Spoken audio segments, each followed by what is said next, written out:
Salut, te voici actuellement sur la chaîne YouTube Snapstar.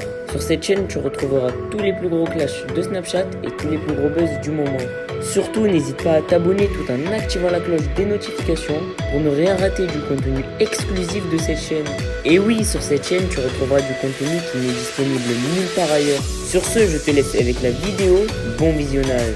Comme vous avez pu le remarquer en regardant le titre et la miniature de cette vidéo, aujourd'hui nous allons essentiellement parler de Nabil El Moudni et d'Aquababe. Vous devez certainement tous les connaître, Nabil et Aquababe, ce sont deux blogueurs qui ont marqué l'histoire de la télé-réalité française. Comme vous le savez, Nabil et Aquababe se détestent et ils ont eu de nombreuses altercations sur les réseaux sociaux. Dans cette vidéo, Naboul le Maboul est très remonté contre Aquababe et il a décidé de lui faire sa fête. En effet, il n'a clairement pas du tout mâché ses mots parce qu'il trouve que son comportement est inadmissible. Je vous laisse sans plus tarder avec tous ces clashs et n'oubliez pas que vous pouvez suivre notre compte TikTok, le lien est en description de cette vidéo. Relative, j'espère que ça va depuis tout à l'heure. Du coup, très rapidement, par rapport à la vidéo de Sam, comme vous avez pu le voir, Sabrina a fait un post. Il ne parlait pas de moi. Comme ça, c'est réglé. Une bonne chose de faite. On peut passer à la suivante. Ensuite, par rapport à Nice, je ne veux pas dire Aquababe parce que Aquababe, c'est pas lui. C'est Inès, son ancienne ou sa manageuse, ou je ne sais plus. Enfin, on n'arrive plus à suivre.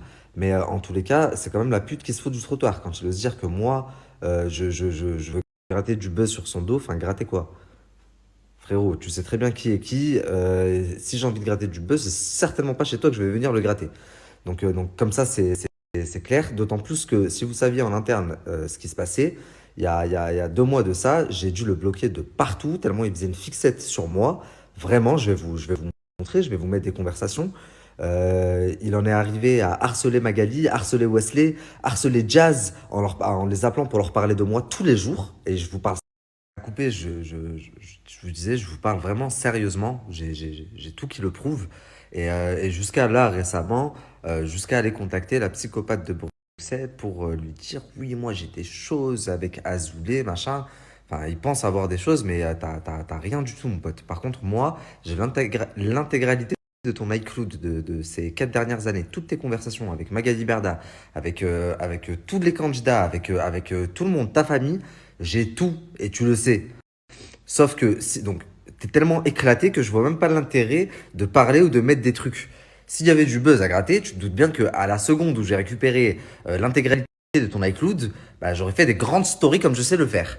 D'ailleurs, vous savez quoi, quand j'ai récupéré son iCloud, ne me demandez pas comment j'ai fait, ça c'est le secret du chef. Bah, je me suis aperçu qu'il faisait une vraie fixette sur moi. Il y avait pas de capture de mes photos Instagram, les deux fois dans sa vie où il a réussi à m'avoir au téléphone et à capter mon attention, il m'avait enregistré. Enfin, vraiment, il faisait une vraie fixette sur moi. D'ailleurs, tu me l'as dit par message, il me semble, sur Instagram, tu m'as dit, je suis fan de toi.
Salam alaikum la famille, j'espère que vous allez bien, que vous passez une bonne journée. Nous, alhamdoulilah, ça va. Pour commencer, bonjour Mora, bon vendredi à tous. Qu'est-ce que je voulais vous dire? J'ai reçu beaucoup de messages par rapport à Vincent Mislé et Ayem. J'en ai pas trop parlé parce que les histoires de couple en général, il y a des enfants au milieu, c'est pas trop ma tasse de thé. Néanmoins, j'ai vraiment reçu énormément de messages à ce sujet.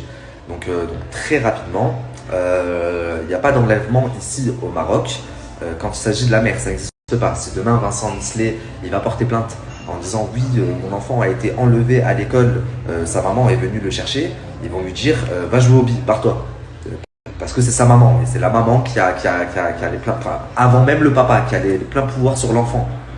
Franchement, je trouve ça déplorable et scandaleux qu'un grand monsieur comme Vincent Mislé se rabaisse à ça sur les réseaux sociaux. D'autant plus que, de ce que j'ai compris, il les bloque au Maroc, puisque c'est lui qui a le passeport du fils d'Ayem. Et donc, il porte préjudice à son fils, ce qui montre bien que c'est une guerre entre Ayem et Vincent. Et que l'enfant est un dommage collatéral et que ça n'a pas trop l'air il n'a pas trop l'air de s'en soucier, quoi. Parce que de ce que j'ai compris, ils sont toujours bloqués au Maroc. Ensuite, et pour finir, j'ai reçu quelques messages de personnes qui me disent Nabil, t'as été payé par Vincent Mislé pour ne pas agir, pour ne pas en parler. Alors, pas du tout. Sachez qu'en effet, Vincent Mislé paye très bien certains blogueurs, mais que je n'en fais pas partie. J'ai jamais pris 1 euro de Vincent, comme ça vous le savez.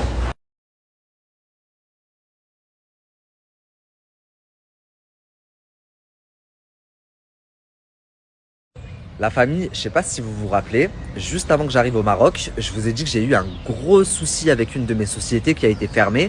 Donc j'étais allé chez mes comptables, j'avais même snappé. Mes comptables m'avaient expliqué que c'était une erreur par rapport à ma domiciliation, donc erreur administrative, qu'ils allaient la réouvrir, que ça allait prendre 1 ou 2 semaines et que ça allait être fait rapidement, quoi. Et d'ailleurs, la psychopathe de Bruxelles faisait que de le mettre sur ses réseaux sociaux. Regardez, sa société a été fermée, Comme si c'était un dossier ou c'était quelque chose de mal. Enfin, des sociétés qui ferment, il y en a 1 million, il y en a des milliers tous les jours. En l'occurrence, moi, ma société n'avait pas fermé, c'était une erreur. Donc, elle a enfin été réouverte. Alhamdoulilah. Tous ceux qui me doivent de l'oseille, je vous envoie les factures. Ce que je comprends pas, c'est que la psychopathe de Bruxelles, encore aujourd'hui, a posté en mettant regardez, je suis domicilié à Marseille chez mes comptables maintenant. En mettant que ma société avait été réouverte. Mais elle est con ou elle est con? Donc tu saoules tout le monde pendant 3 semaines parce que t'as rien sur moi. Tu dis regardez, la société a été fermée, cette société a été fermée. Moi je vais chez mon comptable, je filme mon comptable en train de dire dans quelques jours c'est réglé. Et maintenant qu'elle est réouverte, tu la mets avec l'adresse, je crois que c'est mon adresse de domicile ou quoi? C'est l'adresse d'une de mes sociétés. J'en ai pas qu'une, j'en ai plusieurs en plus de sociétés. J'en ai à Dubaï, j'en ai ici au Maroc, j'en ai en France. Enfin bref, ça me fait rire parce que je me dis... Bon, moi, j'ai révélé qu'elle avait assassiné sa fille et d'ailleurs, elle est jugée. Enfin, là, le 6 décembre, elle a la décision finale par rapport à ça. Je vous ai montré qu'elle avait escroqué toute la Belgique. Elle a pris 3 ans ferme. D'ailleurs, dans pas longtemps, c'est la réouverture de débat. Et d'ailleurs, avec la société qu'elle a mis dans sa story, la NN Industrie, c'est cette société-là qui a payé l'avocat qui va te mettre en prison. T'as vu? Tu étais au courant que maintenant, les victimes, elles sont représentée par une grande avocate qui a 40 ans de pénal derrière le dos. D'ailleurs, ton avocate la connaît aussi. Elle la connaît, elle flippe d'elle comme ça. Parce que c'est une vraie pointure que je leur ai pris. C'est la société que t'as mis, que t'as dit oui, sa société elle est fermée. Bah regarde, maintenant elle est réouverte. C'est cette société-là qui paye l'avocate qui va te mettre en prison. Regardez, subhanallah, wallah, la famille, je vous parle sérieux. La société qu'elle vous disait, oui, regardez, sa société, elle a été radiée, machin. Bah, c'était une erreur administrative. Là, la société est réouverte. Et c'est cette société-là qui paye l'avocat qui représente les victimes de Soraya. Ça t'apprendra à ouvrir ta gueule. Plus tu l'ouvres, plus je te donne. C'est elle le sang. Elle est là. C'est elle le sang. En vrai, je te dis la vérité. Moi, frérot, je suis en train de le faire payer comment? T'as vu, j'ai payé la meilleure avocate de tout Bruxelles. C'est elle qui va défendre les victimes là, dans 10 jours. Contre Soraya. Elle le sait d'ailleurs, elle l'a appris tout à l'heure. Elle est dans la merde. J'ai pris une avocate, mon frère. Elle a 40 ans d'expérience dans le pénal. Ça veut dire elle est foutue. Juste ça, rien que ça, les 3 ans fermes qu'elle a pris, soit ils vont être confirmés, soit elle va prendre encore plus. Rien que ça, mon frère, ça me fait Merci à toi d'avoir visionné cette vidéo et surtout n'hésite pas à liker la vidéo et à nous donner ton avis dans l'espace commentaire. Sur ce, on se retrouve dans une prochaine vidéo. Peace.